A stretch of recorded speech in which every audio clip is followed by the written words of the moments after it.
All right, we are recording. Alrighty. Wonderful. Now, I was told that when we left off in Proverbs, we finished the 6th chapter and we're right at the start of the 7th chapter. Does that sound right to what you guys have? Extra notebooks are up here in case people need them or whatever. So, that's Parker. So, we are going to be in Proverbs chapter 7 today. What a fun chapter. It's already been fun in the 5th chapter, but we're picking up the theme again.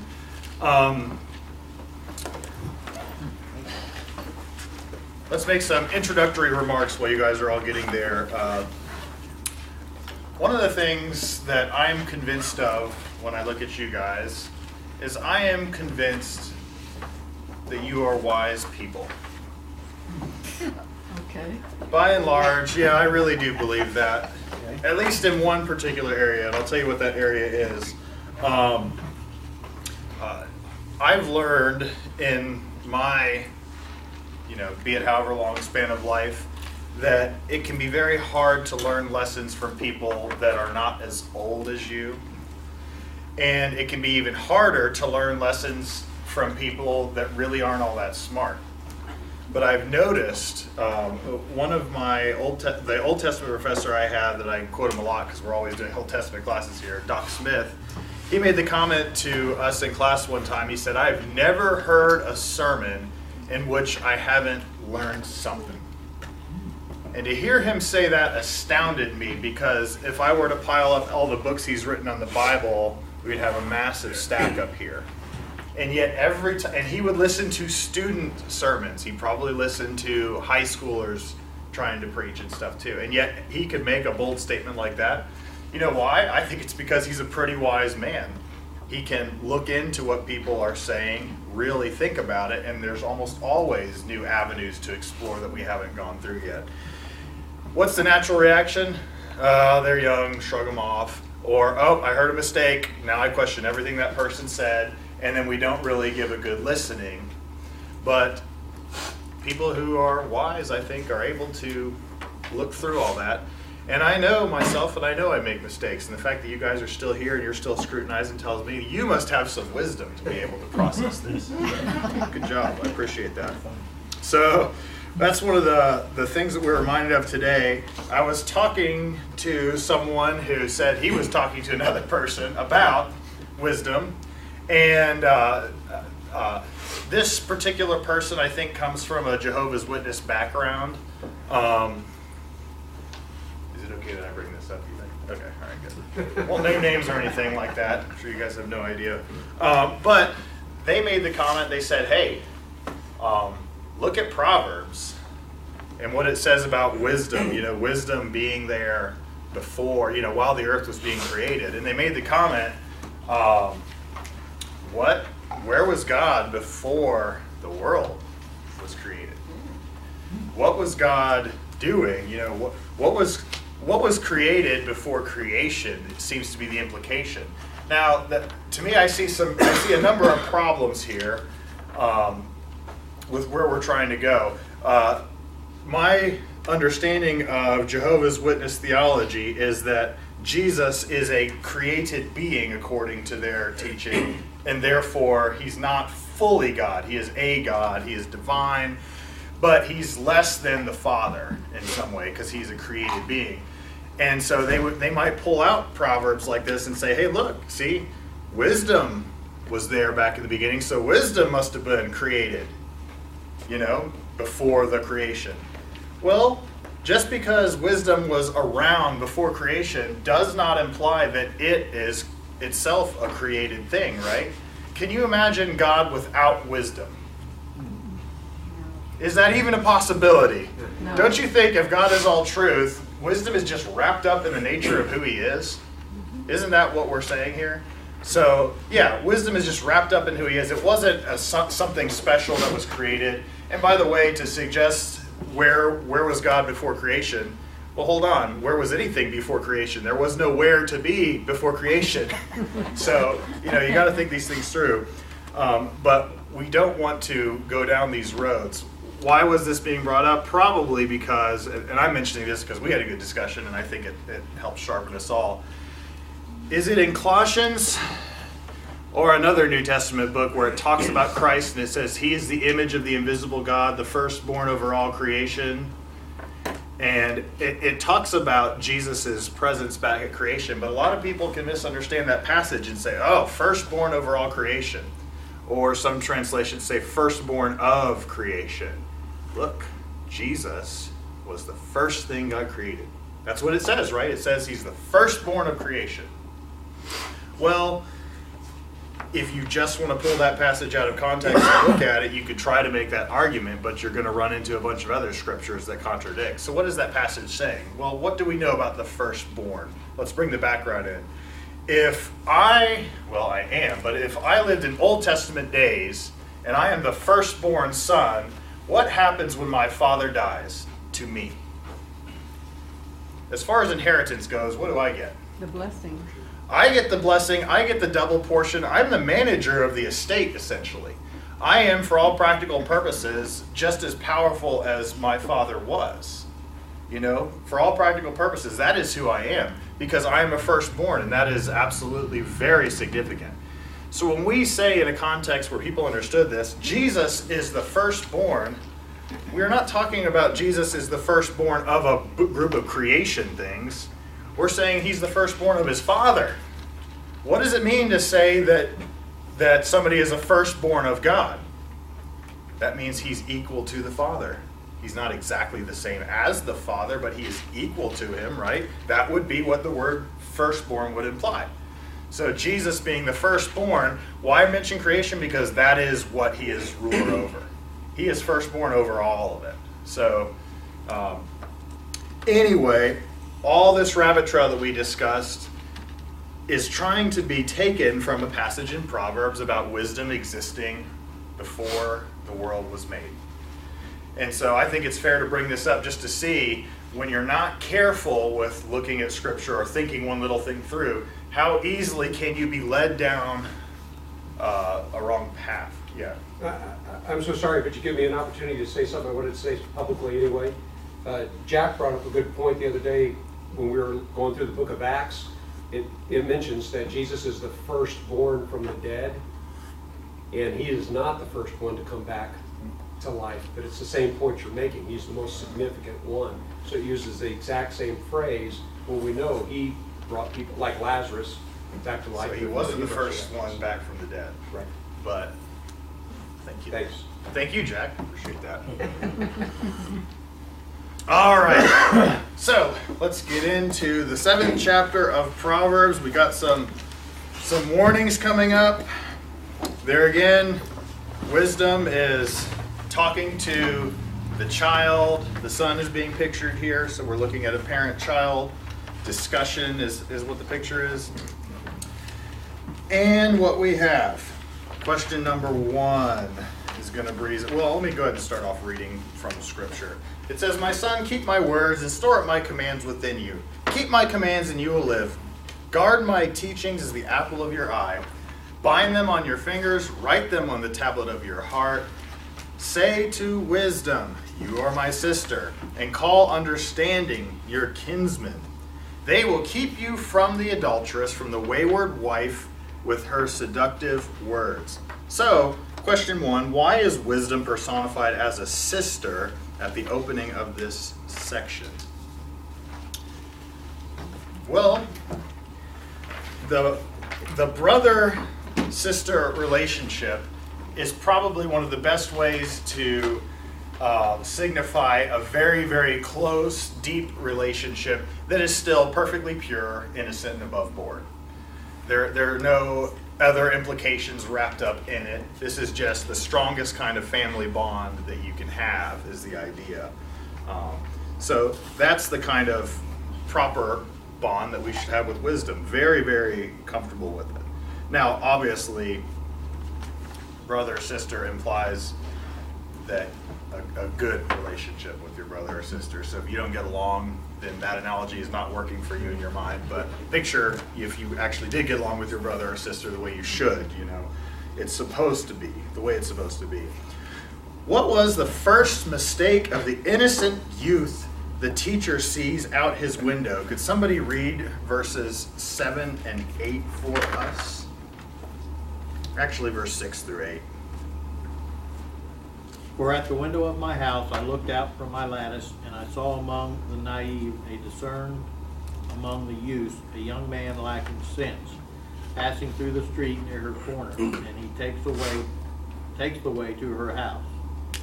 All right. So what was the first mistake that the teacher notices here when he looks out his window? He was among What? He was among the simple. Among the simple. Yes. Yeah. A young man was associating with, and I think the word literally could be translated thoughtless ones. Ones that simple, don't think things through, inexperienced. Yeah. Well, why is that a bad thing?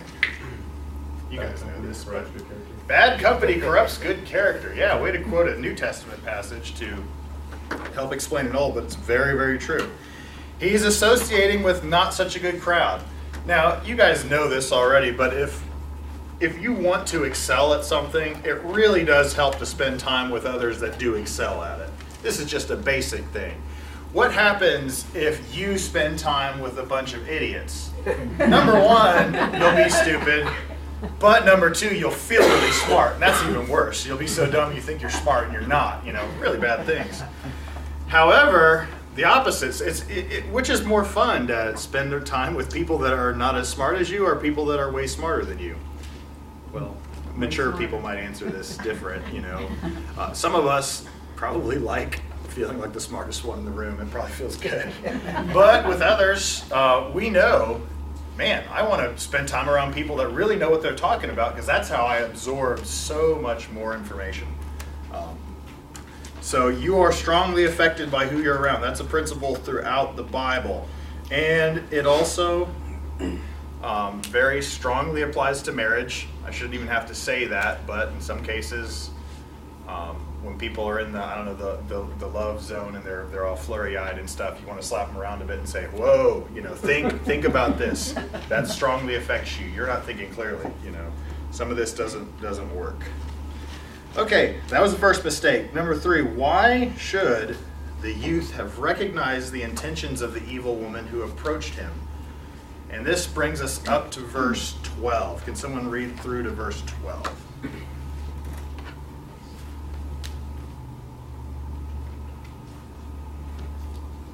He was going down the street near her corner, walking along in the direction of her house at twilight, as the day was fading, as the dark night set in. Then out came a woman to meet him, dressed like a prostitute and with crafty intent. She's loud and defiant, her feet never stay at home. Now in the square, now in the street, at every corner she lurks. Okay, very honest description. So, what are some of the things that this youth should have recognized about this woman? When she was dressed. She's dressed like a prostitute. That's a bad sign. In the time I spent at youth group, there are some parents that I wanted to say, your kid's dressing like a prostitute. That is a bad sign. That kind of self-expression is not a good thing. It seems like a no-brainer, but sometimes we got to say these things because, the worldview glasses, how you got red glasses, it tints everything red. Well, a lot of parents have glasses that also are very tinted when they look at their kids, and some of them see no wrong. Others of them are unpleasable, So take your pick. But yeah, so we got to be careful with that. The way she was dressed, what else does it say about her, though? Not just what she was wearing. Loud and wayward. Wayward? What'd you say? Wiley and hard. Wily. See that again? Wiley? Is it Wiley? Yeah. Yeah, Wiley. Wow, yeah. Mine is ESV. ESV, wow. Yeah, somebody could define wily for me. Yeah, something about the way she carries herself makes it obvious you lack refinement. You certainly lack refinement. You lack dignity. You are very, I don't know, you seem like the rebellious sort. Put all these things together, we've got some bad signs here. This is not looking like a smart decision to be made, right? Too much of a wild card here. And then finally, what does it say in the last verse there? What does she do with her time? She's lurking. She lurks. She lurks. Now, yeah, she lurks. She lies in wait at every corner. Now, the implications are this is not a good thing. This is looking to get into trouble. It's funny, though. You guys know somebody that's been wrapped up into this kind of relationship, probably, right? That meets this kind of woman and thinks, oh, man, this is, we're in love. This is great. Well, why would they fall for something like that? Well, it's very easy because these are little things on the surface. Somebody dressing maybe not quite as modest as they could. There's room to grow in one area or whatever. Someone who carries themselves a little differently. Well, they just have a unique personality. That doesn't seem so bad.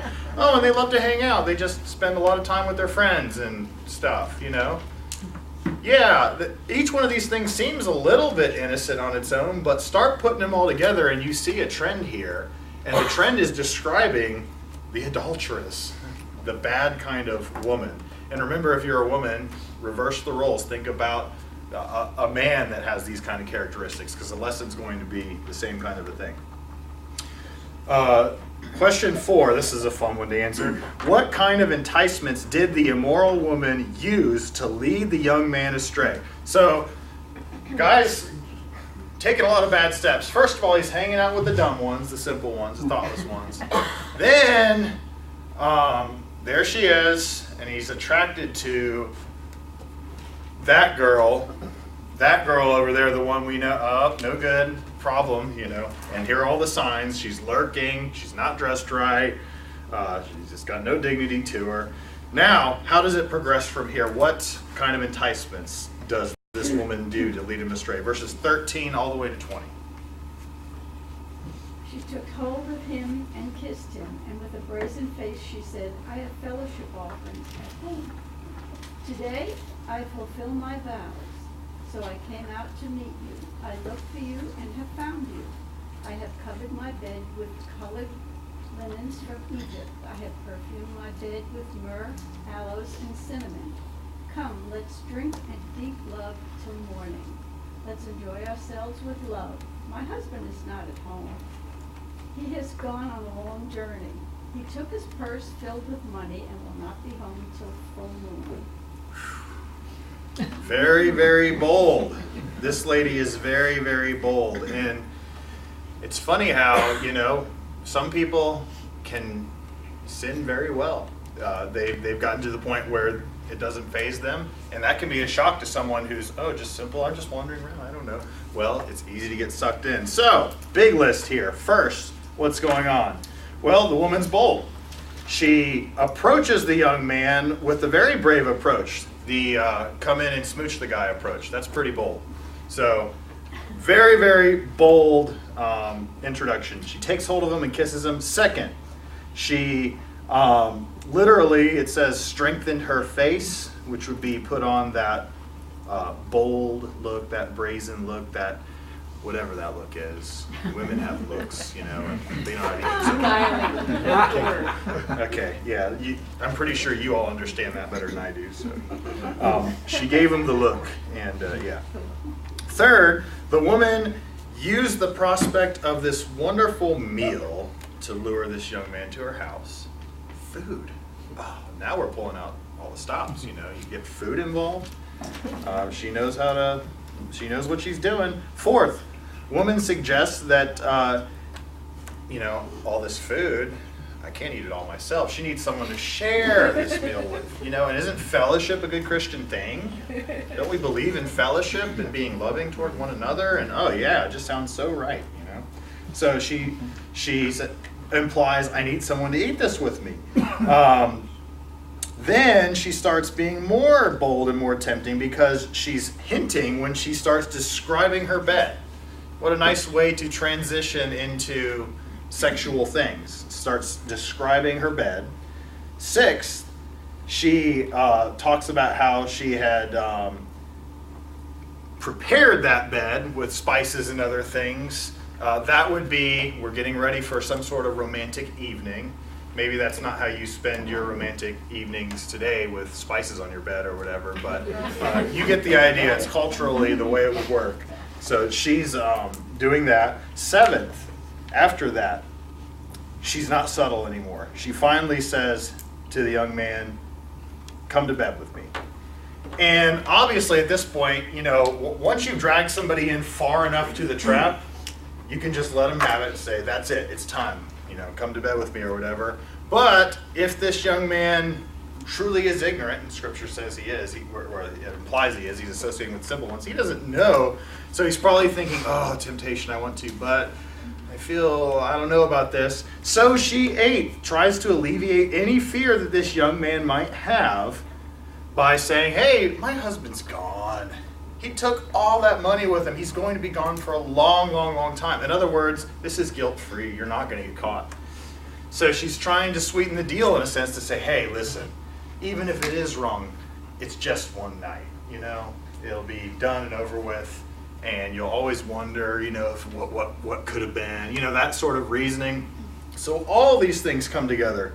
Now, one thing I don't think I mentioned, but she says here, today I have fellowship offerings at home, so that's the food. Today I fulfilled my vows. So yeah, there was food or whatever too, but she still is almost implying like, hey, you know what? I'm ritually pure. I'm still doing what I should be doing.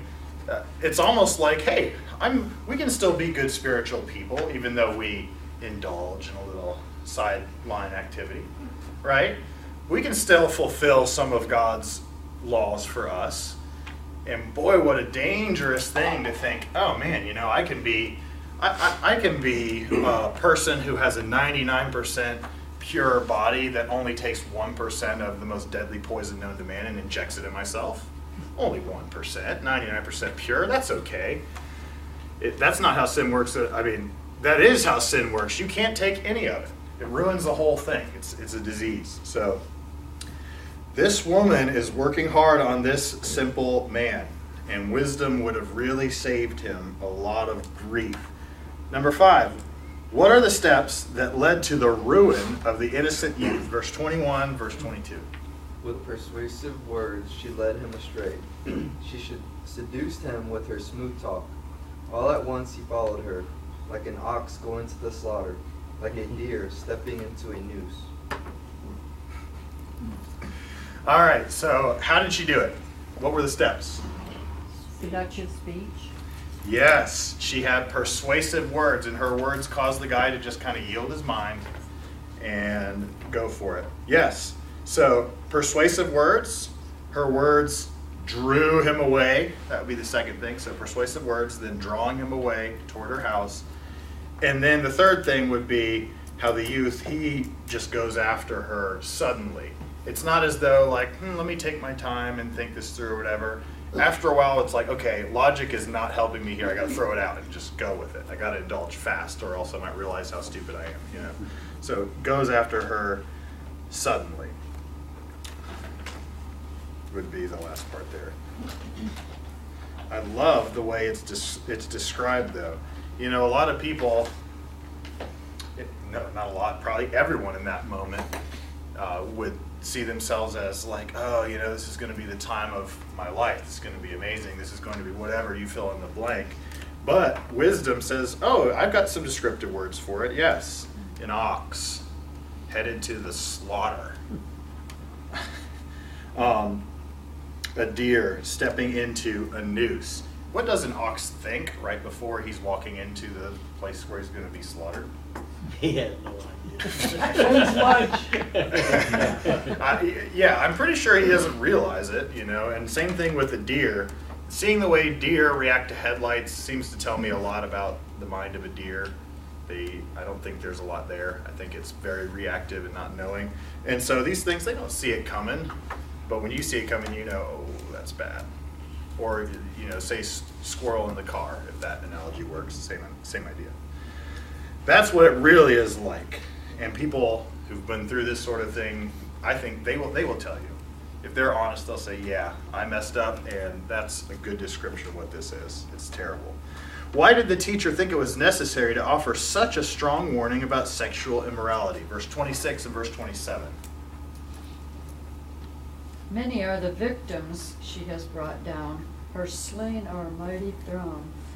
Her house is a highway to the grave, leading down to the chambers of death. So why did the teacher think it was so important to bring this up? Deadly. Deadly. Deadly.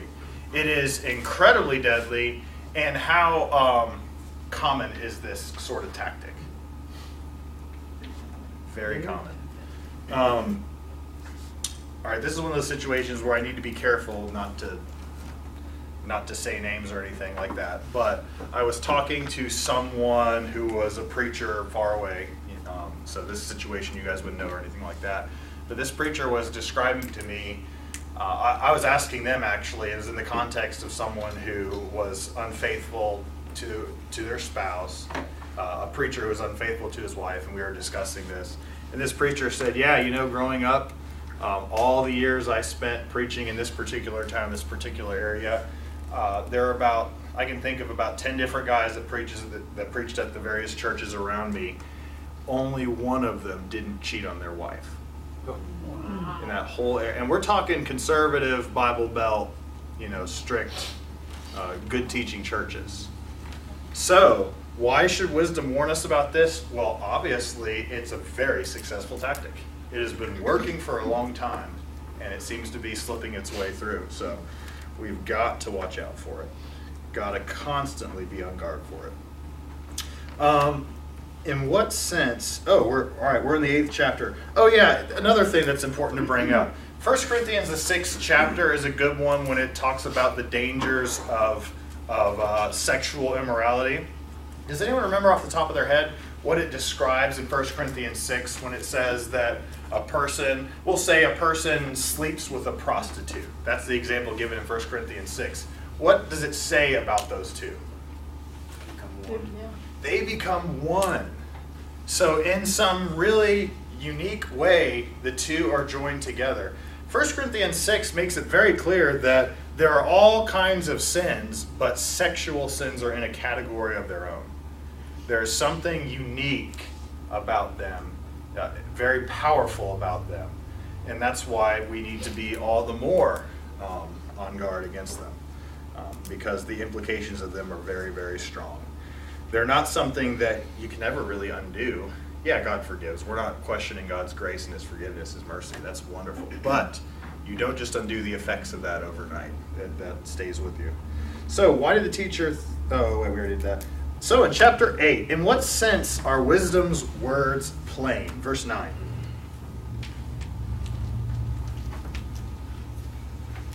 They are all straight to him who understands, and right to those who find knowledge. Okay. How would you guys say the words are plain to someone? In what sense are they plain? What does he mean by saying that? Common sense. Yeah. They're logical. Yeah, I like that. Common sense. They just fit.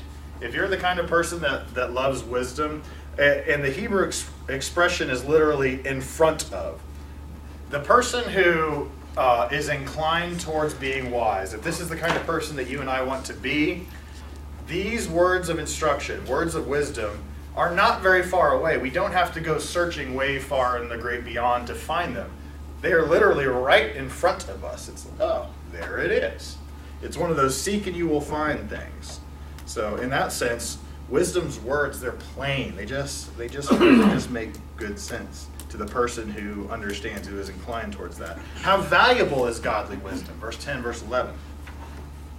Take my instruction instead of silver, and my knowledge rather than choice gold. For wisdom is better than jewels, and all that you may desire cannot compare with her. How valuable is wisdom? Invaluable. Very valuable. More valuable than silver? Oh, well, gold's more valuable than that. Oh, wait. You should prefer it more than the purest of gold or rubies, the most expensive of things we have at this time to discuss. And then he goes on a step further. Nothing that you have can really compare to the value of these things, of wisdom. None of these things equal up to it. It is more valuable than all of it. Question 9, what does Lady Wisdom hate and what does she love? Can someone read verse 13 and then skip to verse 17 and 18? The fear of the Lord is hatred of evil, pride and arrogance, and the way of evil and perverted speech I hate. You said 17. 17 and 18, please. I Yeah. love those who love me, and those who seek me diligently find me. Riches and honor are with me, enduring wealth and righteousness. Wonderful. So what does wisdom hate? Pride, arrogance, way of evil. Yes. Yes. Pride, arrogance, the evil way, the perverse speech or tongue, all those things, they all kind of go together. Wisdom hates that. However, what does wisdom love? What does she say she loves? Those who love her. Those who love her. Yeah. Now that's reasonable, don't you think? Don't you think it's not too much to ask to say, hey, if we want to have a good friendship here, I'm going to be friendly towards you and you can maybe be friendly to me too, if we want to have a great friendship? That's how most friendships work. If that doesn't happen, it's very hard to maintain a friendship when somebody is not a friend back to you, right? Have you all tried that? Have you been in that situation? You have one of those friends that, oh, yeah, sometimes it's just the kind of friend that, hey, can I borrow? Here it comes again. Can I borrow? Can I borrow? Can I borrow? Can I, all of a sudden we're close friends again. Why? Because they need something. You know what I mean? Like, can it be a little bit mutual? Well, wisdom is not unreasonable here. She's made it pretty plain. I would love to be friends with you. All I ask is that you love me too. Accept me for who I am. Well, that sounds, even culturally, that sounds nice today, doesn't it? Accept her for who she is. Let's be tolerant. Tolerant of wisdom. Now, that's about the only tolerance I'll go for, actually. That's great. Yeah, we truly follow that. So that's how valuable it is. What does wisdom offer? Verses 19 through 21. My fruit is better than gold, even fine gold, and my yield than choice silver. I walk in the way of righteousness, in the paths of justice. How far? 21. Through verse 21. Endowing with wealth those who love me and filling their treasuries. Wonderful. Thank you. So, what does wisdom offer? Well, first of all, she reiterates she's more valuable than what? Gold. Yeah, gold or silver again. They that love wisdom will inherit. This is very interesting. I was trying to look into this a little bit. The people that love wisdom shall inherit. Let me try to look and see what the NIV says about that here. From those who love me, making their treasures full. Well, what it literally says is defined as substance. People that love wisdom will inherit substance. Let me read these words again. Fruit is better than gold. What I yield surpasses choice silver. I walk in the way of righteousness along the paths of justice, bestowing wealth on those who love me and making their treasuries full. Let's say righteousness. Yes. Well, it talks about wealth in their treasury, and then it says righteousness. The NIV is not. Does somebody? What version did you read, or whoever read that? You read it. I right? read that. Mine's the Revised Standard version. Revised Standard. All right. Can I get another version on this, just for my own clarification's sake? Which verses again? Verses 19 and 20. My fruit is better than gold, even fine gold, and my yield than choice silver. I walk in the way of righteousness, in the paths of justice, granting an inheritance to those who love me and filling their treasuries. Okay. The Hebrew, as I understand it, when it talks about inheritance, literally it describes an inheritance that is. That sounds weird to say in English, I know. But the idea is you are going to inherit something that really is real, it's substantial, it is substance.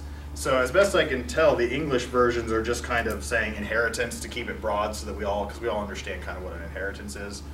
But the idea is it's not telling us exactly at the end of the verse what it is you're inheriting.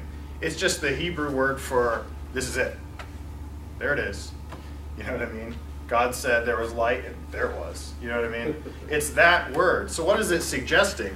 Well, used all by itself like that, it's almost like a fill in the blank. It's just talking about something that is really real. And I kind of like that when you stop and think about it. What does wisdom affirm about herself? Well, or what does she offer? She offers something that really is something that matters. The reason why I like that so much is we don't often stop to think about all the stuff that we spend our life, or all the stuff that we spend our life trying to get, and whether or not it really is something. You know what I mean? We spend so much time, I do it too, I spend a lot of time doing various work to try to make money. Why do I want to make money? To pay bills, so I can have a house, so I can, okay, trace each one of these things down. How long is my house going to last? Well, I don't know, a typical lifespan of a house. Depends on the hurricane season, I guess, and whatever else. But every single thing I have here, it's not going to last forever. My body's not going to last forever. Thankfully, my spirit is, and God's got a better one for me. But none of these things are going to last forever, right? So in a very real way, you could say trying to invest in some of these things, at least to excess, is investing in something that really is insubstantial. It doesn't last. The only things that tend to last are what? God's word, God's Bible. You know? There are some key things that you take with you into heaven, but you don't take anything else there. So wisdom is one of those things. If you have it, you have something that is really substantial. It doesn't ever lose its value. It is always valuable. It's something real, as opposed to all the fake that we have that looks so real right now. I don't know if I'm explaining that very well. I hope you get it. Hope you're wise enough to piece all the jumble I just threw out there and properly assess it. Are we in question 11 now, or 12? 11. Thank you so much. What does wisdom affirm about herself? Verses 22 through 26.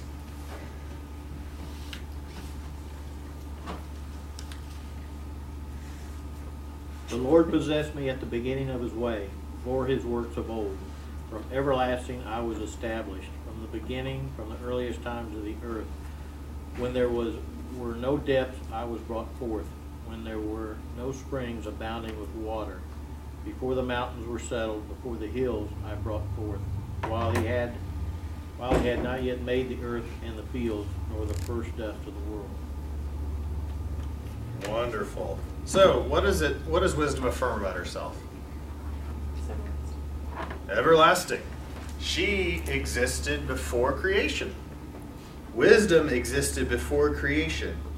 However, read it carefully. It does not say that wisdom was a created thing that did not exist before God created it. Right? When it says brought forth, that doesn't mean that brought forth from nothing and oh, there it is. Sometimes that kind of expression can just mean, oh, look, now we have a purpose. We have something that I'm putting you into. You know, God's already got his infinite wisdom, but now that the world is being made, you can see the wisdom coming through in creation. By the way, is there a scripture that talks about, I don't know, intelligence or wisdom being seen in the creation? Is there anything in the Bible that hints at that? I'm thinking of the New Testament in the book of Romans. Yeah, the beginning of Romans, what does it say about Romans chapter 1? It talks about the testimony of God as seen. Romans 1 is very depressing when you read it because it talks about the wrath of God being poured out on all these different types of sins. But why are mankind without? Why do they have no excuse? God is clearly seen how? Creation. Yes, he's understood by what has been made. And I think this chapter 8 is fitting right in with that. Wisdom is infused in the creative order. And man, last night we watched Ben Stein's movie Expelled. No intelligence allowed, talking about the intelligent design debate and how people, how a lot of professors kind of vanish from their jobs because they bring up the idea that maybe intelligence is responsible here. But man, it was just a great reminder again. We talked about, and I'm a little off topic, but it's important. We talked about a single cell. You know, one of the things that I think Darwinism has kind of taught us is, you know, we work our way up the chain from this single cell, basic organism all the way up to these super advanced life forms that we see among us today. And then some of those, you've seen like the little monkey diagrams with the really hunched down one and it comes up or whatever. My favorites are the one where they finally get up straight and then there's a kid texting again on his phone. starts devolving. I think there is a little bit of wisdom to that. Devolving does happen, I think. But still, we've seen that, right? But they brought this up in the video. If you haven't seen Expelled, I do recommend it. It's a good view of kind of the other side of things that you won't easily get in today's media and stuff. But when you talk about the inside of a single cell, they make it sound like that's so basic. Well, no, it is not basic. There's like a world inside of that little thing.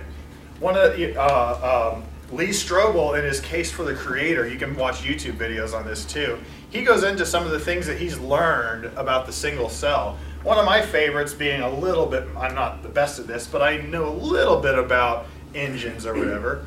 Well, the cell has the equivalent of an outboard motor on it. I believe it's called a flagellum. Is that the right term for it?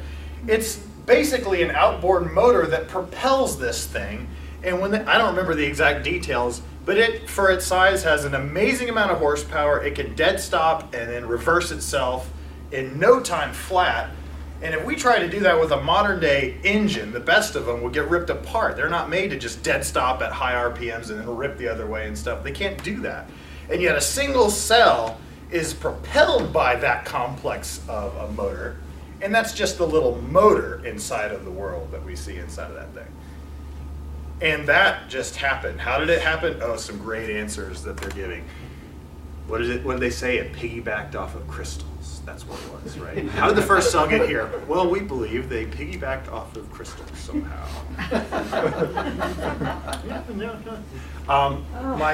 One of my favorite answers is the Richard Dawkins answer. It's faith. Science hasn't figured it out yet, but it will. Faith-based answer. Well, blind faith-based answer, not just blind faith. Okay, so anyway. Sorry, we got off on that. Are we on question 12 now? Thank you so much, guys. What work is attributed to wisdom? Verses 27 through 31.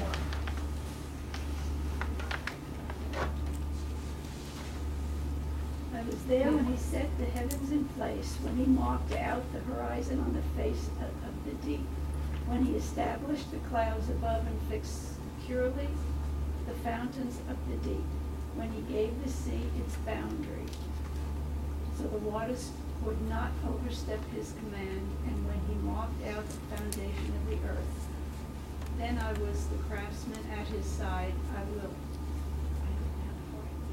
To verse 31.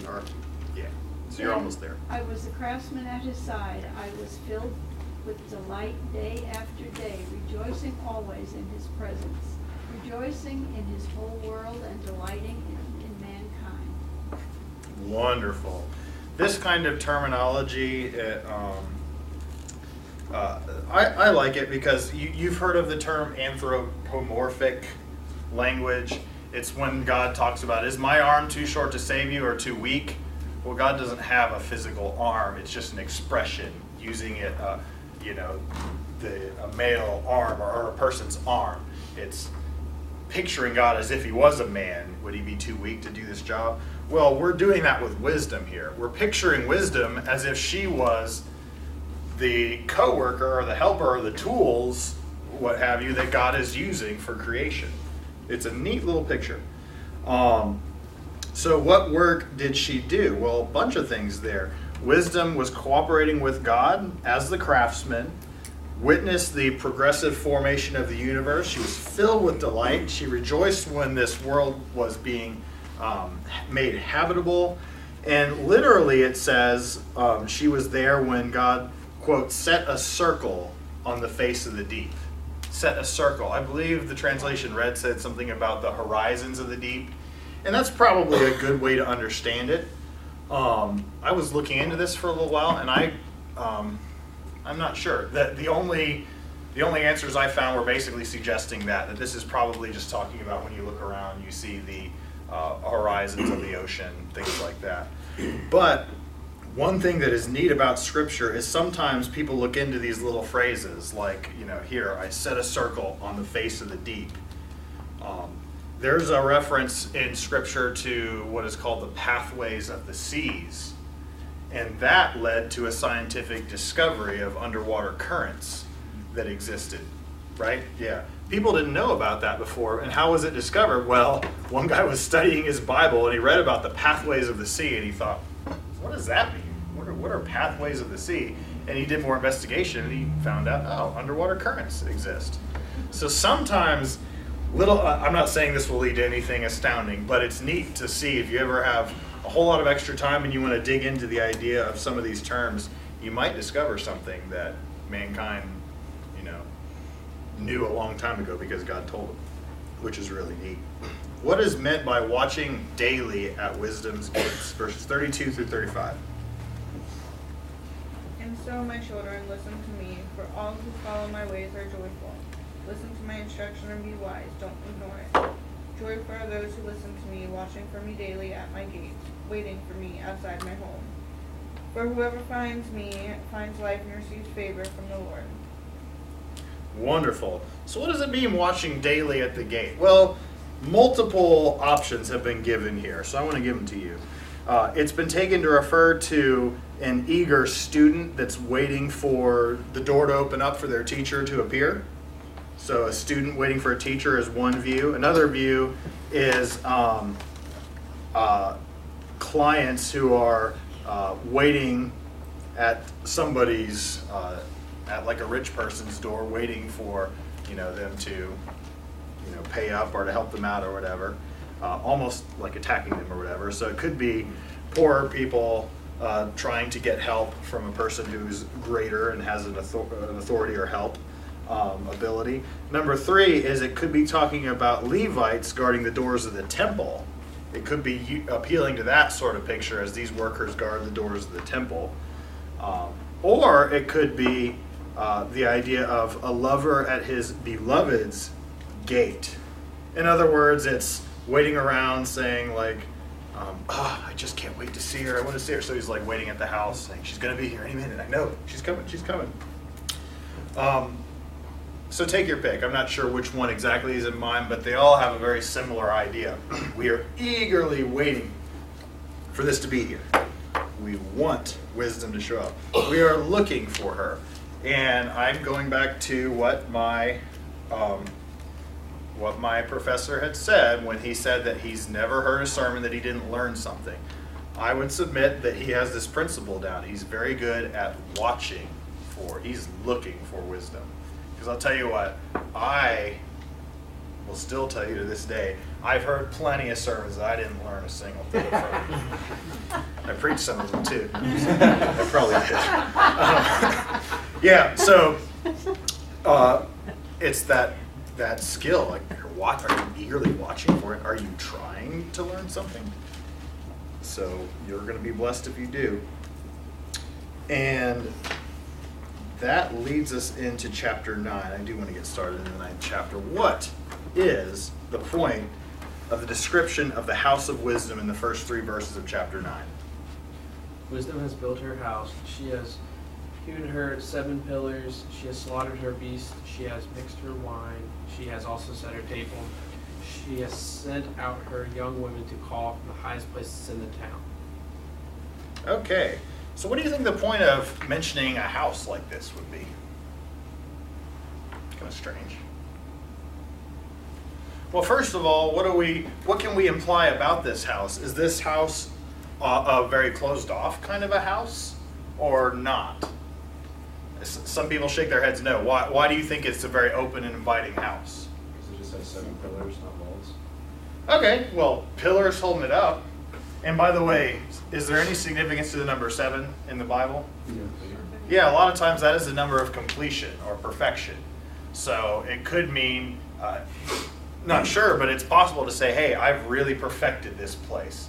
7 pillars, by the way, if you need 7 pillars to hold something up, what does that suggest about this structure? It's probably got a decent size to it. It can probably handle a number of people, right? Yeah, but what did, at the last verse you read, what did it say that wisdom did? She sent out her daughters to get people. Yeah, so what does that imply about the house? But by building a house, it means it is established. Wisdom is there, and it's calling out to people, this is where you're going to get wisdom. And, you know, it's open for everybody, but you're going to have to come and get it. You know, Yes, open house. It's an open house. You guys in the realty business, have you ever had someone, when you invited them to an open house, say to you, okay, just bring the house over? Why haven't they done that? Well, you know, houses are established. They are where they are, and they're there for a good reason. Sometimes, well, not sometimes, all the time, that's probably a good way to picture wisdom too. If you want wisdom, sometimes you can't exist over in this side of the world doing these simple or these bad things. If you want to be wise, you're going to have to go to the place where you get there, you know. And she's not locked her doors. She's not closed off. She's sending people out, inviting people there. So this is a very, very warm, open house that we can all join in. It's very, very big enough for all of us. Who does Lady Wisdom invite into her house, and what is required to enter the house? Verses 4 through 6.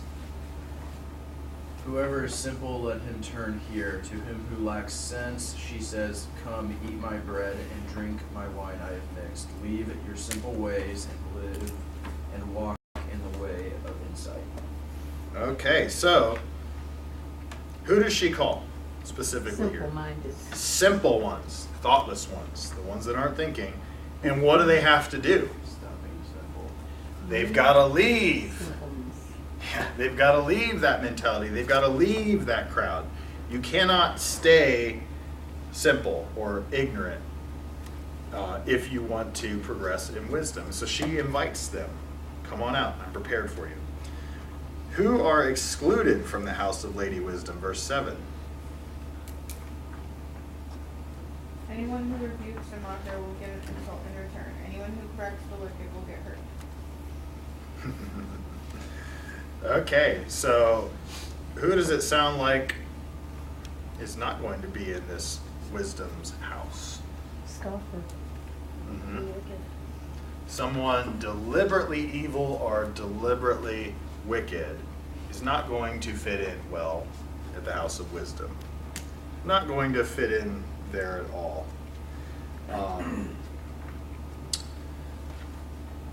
Yeah, that's kind of a scary thought too, because it's very easy to see the connection of if I hang around people that aren't smart, I will become less smart myself, most likely. That connection is pretty simple. But I don't always, in my own mind, see the connection of me being an evil person making me less wise. But doesn't it seem to, in this context, imply that sort of thing? That if you want wisdom, you cannot be a deliberately evil person. You cannot be... Can't be self-serving. Yeah, well, and why is self-serving a hindrance to wisdom? It's inward. It's not Yeah. outward. Yeah, and we've already established if you want wisdom, what do you have to do? Well, in the analogy we have here, what do you got to do? Go You out got to to go to the place, right? Well, if you are self-centered, you don't want to go anywhere. You want everyone coming to you. And we're right back to Jay, pick up the house, bring it over. I need it, you know. And if you did, I'd be amazed. Get you a But mobile mobile, oh, that bears an RV. Yeah. Don't fall in love with it. Oh man.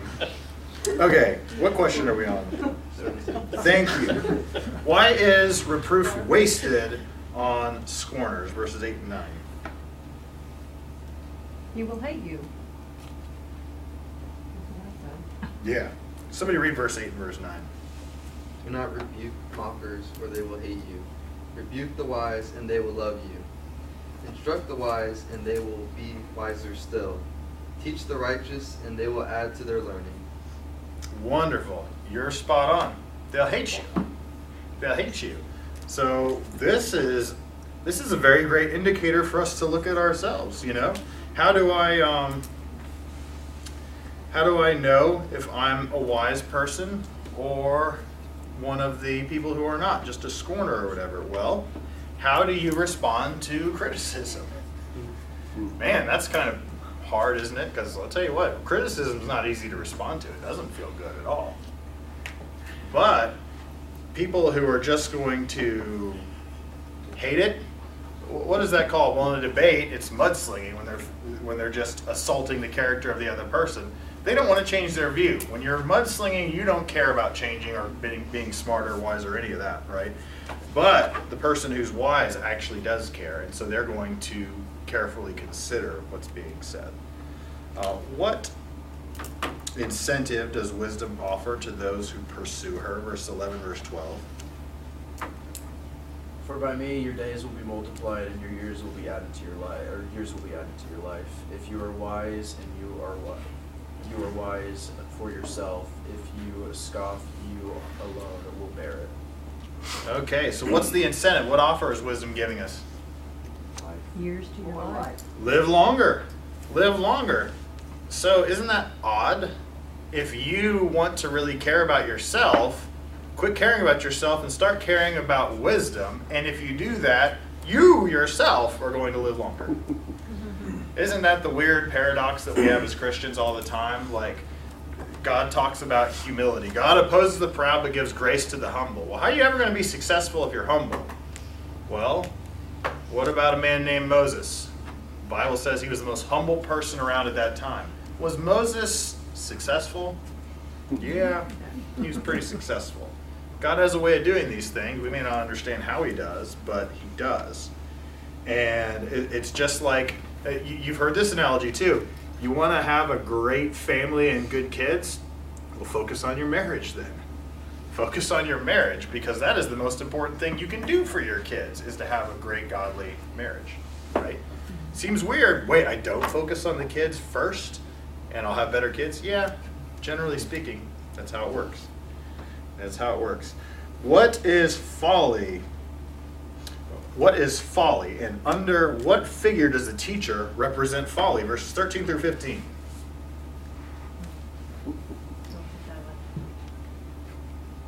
A foolish woman is noisy. She is wanton and knows no shame. She sits at the door of her house. She takes a seat on the high places of the town, calling to those who pass by, who are going straight on their way.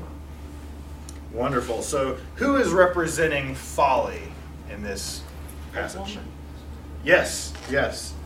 An adulterous woman, a bad woman. And by the way, what is folly? Living as fools with God. Yeah, which would also be foolishness too, right? It is essentially, for all practical purposes, I would argue it's the opposite of wisdom. It's the antithesis of what wisdom is. Well, how do you be in wisdom? Well, the fear of the Lord, right? That's the beginning of wisdom. So having this close reverence and all for God is what gets you to the point of wisdom. So I think that even adds more credence to your point. Folly would be not fearing the Lord anymore, not really caring as much. And that is the ultimate stupidity, if you think about it. But it's different because it's not just talking about someone who is lacks intelligence. It's not just saying that. This could be an intelligent person in a lot of areas of life, but they could still be in this folly category, living as if there is no God, living as if this stuff doesn't matter, not applying the principles of wisdom at all. It's like the adulteress. And what does it say about this adulteress? What kind of adulteress are we talking about? The real, sneaky kind, like lurk and hide and whatever. What kind are we talking about? Noisy one. The noisy ones, the loud ones.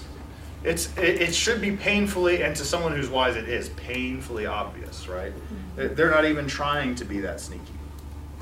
Why is the task of Lady Wisdom different from that of the harlot Folly? We've got two women at war here. Verse 14 and verse 15. She sits at the door of her home on a seat at the highest point of the city, calling out to those who pass by, who go straight on their way. So what's the difference?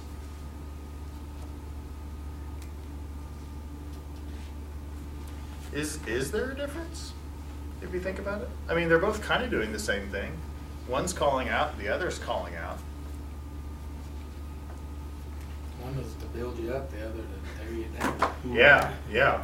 One is right and one's not. I would suggest too that, Lady Wisdom is sending people out, but she has her home. Yeah.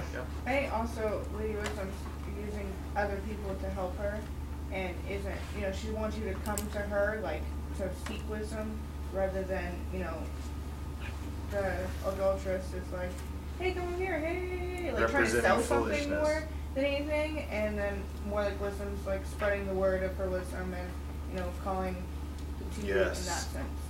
Yes.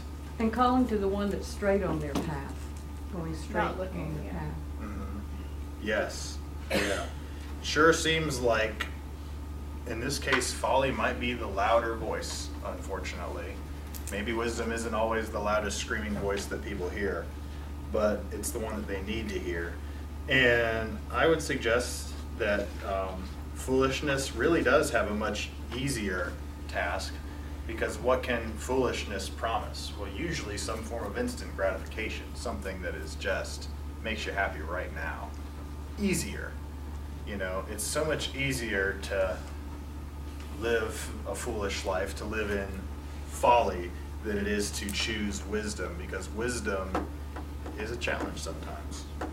But it is a challenge that we all need to adhere to. We're out of time. Any questions, comments? Let's go ahead and pray. Father, thank you for some of the promises that you have made in your word. You've been telling us a lot about wisdom tonight. And I do pray that we are the kind of people that are going to her house and are listening to those that are calling out and telling us how to get there.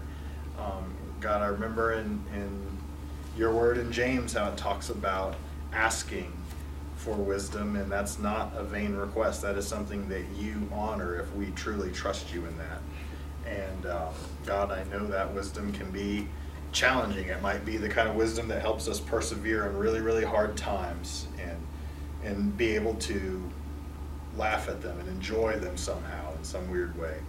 But God, I do ask that you would help us to have that kind of wisdom, the kind of wisdom that can see everything the way you see it, and God, the kind of wisdom that can look at everything that we possess here on earth and discern how it's all not anything of real substance, how it's not going to last, but there are some few things here that you've told us that are from you that do last, that are real substance, and being wise is one of those things. So help us to see that and to look for it. And I do pray, God, because I've seen throughout the years it's been a problem. Would you please help all of us in the area of sexual purity, help us to really be on guard and to not think that we're somehow immune from Satan's attack there. We ask this in Jesus' name. Amen. Thanks, Seth. Thank you. Thank you, guys.